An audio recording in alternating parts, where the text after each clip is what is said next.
Merci, Porte de Valence. Alors ça, c'était la préhistoire. Ça, c'était avant l'histoire. Et moi, j'ai eu la chance, j'ai eu accès à la préhistoire par ma grand-mère. Moi, j'ai eu la chance d'avoir une grand-mère préhistorique qui datait d'une époque révolue. Ouais.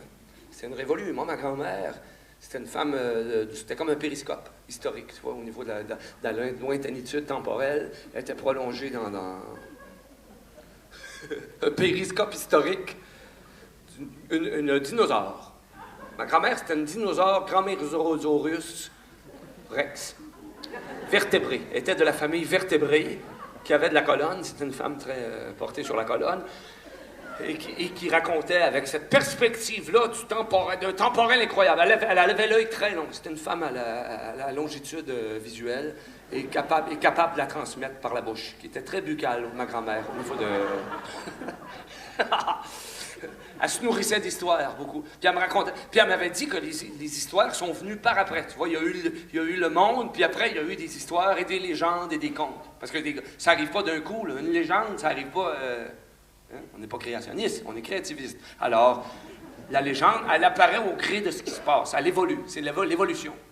Ouais. De Newton, selon la théorie de Newton. Joe Newton.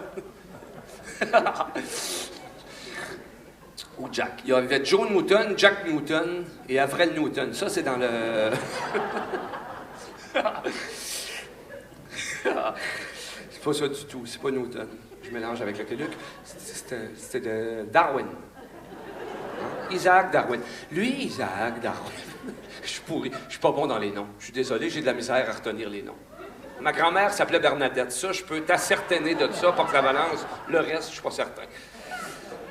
Et donc Isaac Darwin, lui, il avait stipulé que le monde n'est pas arrivé comme ça, préfabriqué en forme de iPhone. Avant d'être des iPhones, on était des êtres humains. Ouais. Et avant ça, on était des singes. Ça a commencé par des singes penchés. Alors, tu avais un singe penché qui... puis à un moment donné, il a été pris de surprenance, de bout, puis il n'est jamais revenu à son état normal. Il est resté angoissé. Et après, tu es devenu l'homo sapiens. L'homo, ça parle, et l'homo, ça chante. Tu vois, les histoires, c'est la même chose. Il est arrivé quelque chose, puis après, ça s'est retenu, ça s'est dit, ça s'est raconté, ça s'est ajouté, puis c'est devenu des légendes. Ouais, mais c'est le temps qui fait l'évolutionnismisation d'une légende. je me disais, la métaphore va être intéressante. Finalement, c'est plus compliqué avec la métaphore que sans la métaphore, tu vois. C'est comme le gâteau de Darwin. Et Darwin, il disait, il y a la pâte, première étape, c'est qu'il se passe quelque chose, tu le mets dans le moule, tu le fais cuire, ça fait un gâteau, ça fait une histoire, et après, il y a le crémage. Ça, c'est le conte. Là, le crémage, le conte, la légende. Tu vois. Et ma grand-mère était très crémeuse. Ma grand-mère souffrait d'un diabétisme de conviction. Alors, quand c'était le temps du crémage, il y a des moments où tu ne trouvais plus le gâteau autour du crémage. Puis elle racontait des histoires. Puis elle me racontait que la naissance du village, parce que dans cette vallée-là, encaissée entre deux montagnes, perdue en Amérique du Nord, s'est créé un village qui allait s'appeler Saint-Élie de Caxton, qui est le village où j'habite au Québec, Saint-Élie de Caxton, qui est un petit village qui est apparu comme ça tout d'un coup. Il y avait une forêt, puis tout à coup, pouf, il est arrivé un bûcheron très instinctif. Il s'est dit, il va se passer quelque chose. Fait qu'il a fait de l'espace, il a coupé de l'horizon, puis il a installé. Puis là, il est arrivé une femme, une colonisante. Ils ont installé une femme procréante au niveau du colonisme utérin. Une ovarienne. Ils l'ont installée là. Elle a pondu un bottin téléphonique. Et elle était née infertile d'ailleurs. Mais ils sont allés allumer un cierge de guérison à Notre-Dame-du-Cap, une grosse chandelle de 20 livres. Ils ont allumé le chandelle, elle s'est mise à ovuler, une affaire effrayante. Donc, elle a peuplé un village, c'était Madame Gélina. Elle a eu au total 473 enfants vivants. Du même père, tous du même père. Ils avaient tous entre 7 et 14 ans. Elle les avait eu rapprochés. Donc, elle a peuplé ces 473 enfants. Après ça prenait quelqu'un pour nourrir sa famille-là, pour les fournir en vêtements, puis tout ça. Fait qu'il y a eu un marchand général qui s'appelait Toussaint Brodeur, qui vendait de n'importe quoi, et de tout, et le reste, et de la bière. Ils vendaient de la bière illégale aussi, pour les soirées sèches.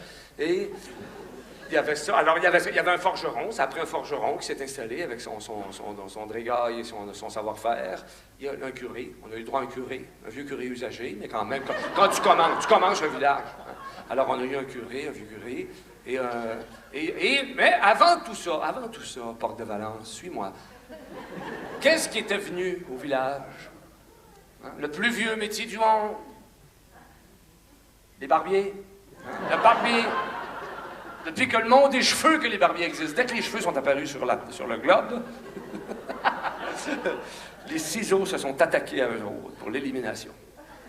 Et ça, c'est la race de barbiers. Alors, donc, les barbiers de Sévis. Alors, il y a eu les barbiers, un barbier qui s'est installé à Saint-Élie qui s'appelait Méo. Méo, le barbier, le coiffeur. Il était coiffeur.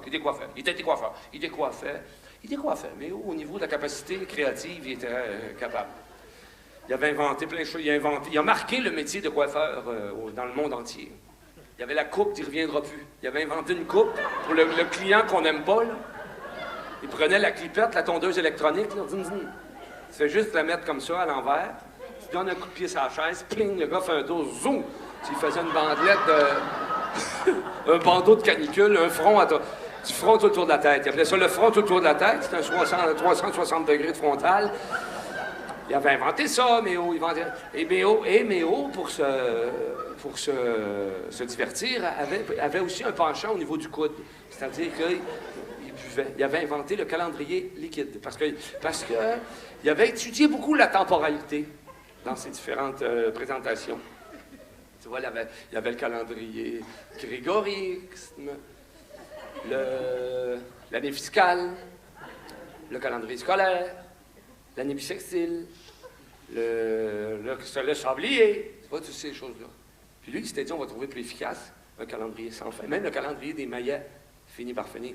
Lui, il avait inventé un calendrier qui ne termine jamais, qui est le calendrier liquide, qui consiste de un verre de cognac à l'heure.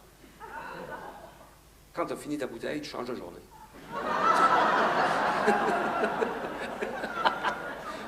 Puis tu fais les minutes en vin rouge et les quarts d'heure à la bière, alors ça te tient Fait que lui, Méo, il avait inventé ça. C'était un homme très philosophique. Hein, parce que, à force de travailler dans l'infiniment petit au niveau du cheveu, tu développes une capacité relationniste, une capacité de l'au-delà, et puis l'infiniment petit, tu vois, l'infiniment petit. Tout l'univers est contenu dans un cheveu, hein, c'est connu, l'ADN. Alors lui, Méo, il avait développé cet art-là de l'infiniment petit. Il était Peng Shui. Alors, dans le Peng Shuisme, qui est une avec son chignon sur rue, lui, dans le Peng Shui, il s'était mis à élever des abeilles aussi, d'ailleurs. Il s'était installé une ruche dans le fond de sa cour, en arrière. Puis il n'y avait pas un élevage de 10 000 abeilles. Il y avait 5-6 vieilles picouilles d'abeilles, là. Des vieilles abeilles. Plus de jaune. Il n'y avait même plus de ligne jaune chez les abeilles. C'était des vieilles abeilles grises et noires. Puis, les abeilles n'allaient pas trop loin, mais ça y procurait son miel.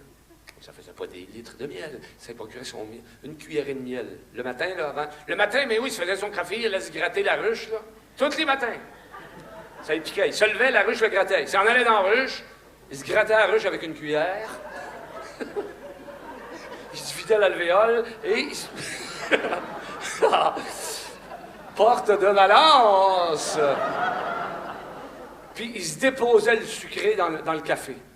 Chaque matin, il avait sa petite cuillerée de sucre dans le café, puis il dégustait son miel, puis ça le gardait auprès des petites choses. Puis il avait fini par créer une forme de mimétisme de l'abeille, puis Méo, il vivait comme une abeille.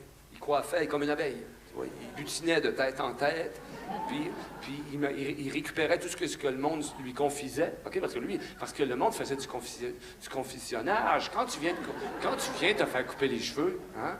T'enlèves les pointes qui fourchent et les mauvais souvenirs, tu donnes tout ça au coiffeur. Alors lui, il récupérait le pollen de la rumeur, il se mettait ça dans la glande de l'hypothèse et il recrachait. Il gardait les secrets. Lui, Méo, il disait un secret, c'est quelque chose qu'on dit à une personne à la fois. Ouais. À quelqu'un qui était triste, puis qui allait pas bien, puis qu'il faisait trop de cheveux gris, il disait, écoute, faut que tu arrêtes de t'en faire. Même le plus petit cheveu fait de l'ombre sur terre. Ça, il avait appris ça dans l'art japonique. Le plus petit cheveu fait de l'ombre sur terre. Hein? C'est pas bon pour le moral, ça, mon cher Valence? De la porte?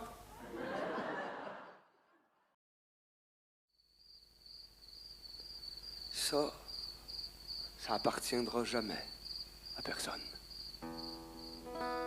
C'était le début de ce qui allait devenir une histoire.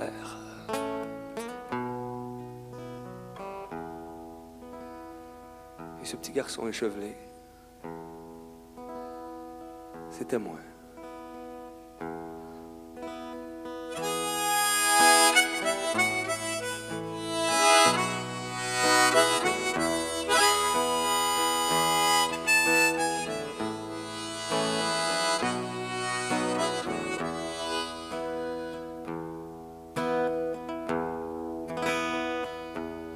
On est au commencement du monde, le rideau s'ouvre sur la terre.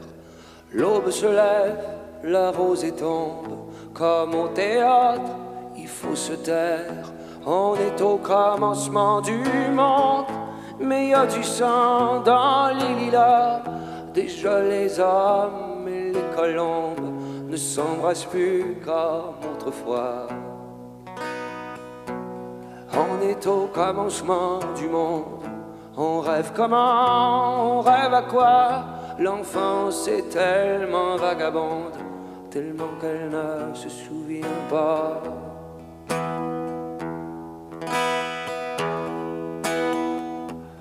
On est au commencement du monde, la peur au ventre et les mains vides, la liberté jusqu'à la honte, de l'innocence aux dernières rides. On est au commencement du monde, à la fois heureux et en colère. Le geste mou, le poing qui gronde, c'est un départ comme une autre bière. On est au commencement du monde, sur une terre abandonnée. Nos idéaux sont sans royaume, tous les soldats ont déserté.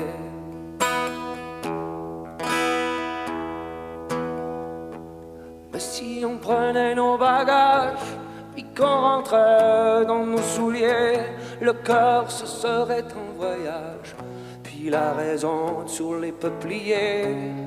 Alors la mer ou la montagne, ou peu importe l'horizon, les artisans sont mélomanes, ils chantent au parfum des moissons.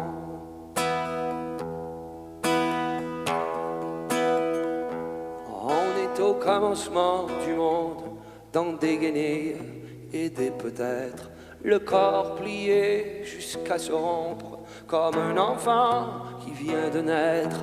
On est au commencement du monde, il y a les mots et la manière. Parfois la vérité se trompe entre la peur et puis la guerre. On est au commencement du monde, c'est l'âge idiot, c'est l'âge ingrat. On est au commencement du monde. Il faut nettoyer les lilas.